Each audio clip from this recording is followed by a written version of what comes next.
Hello everyone, this is your Weather on the Fly tropical update for Monday, November 4th, 2024.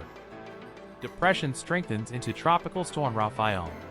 Tropical storm conditions expected to begin in Jamaica late tonight. At 4 p.m. Eastern Standard Time, the center of Tropical Storm Rafael was located near latitude 15.5 north, longitude 76.7 west. Rafael is moving toward the north near 9 miles per hour. Maximum sustained winds have increased to near 45 miles per hour. Minimum central pressure is 997 millibars. Tropical storm force winds extend outward up to 105 miles from the center.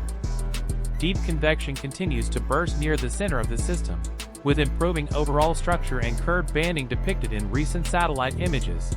And based on this, and recent Air Force Hurricane Hunter data, the system is now designated as Tropical Storm Rafael, the 17th named storm of the Atlantic hurricane season. The storm has jogged a bit to the right of the previous track, but a turn to the northwest is expected later tonight, and that motion is forecast to continue during the next few days as a ridge builds over the southwestern Atlantic and northeastern Caribbean. Once the system reaches the Gulf of Mexico, the model solutions diverge, which appears to be due to differences in the steering patterns and vertical depth of the storm.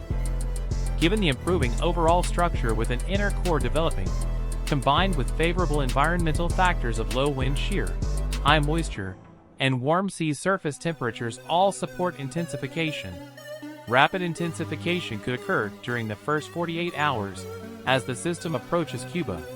By the time the system reaches the central Gulf, a sharp increase in southwesterly vertical wind shear, drier air, and slightly cooler waters should end the strengthening trend and induce weakening. Be sure to share, like, and subscribe for the latest National Hurricane Center updates.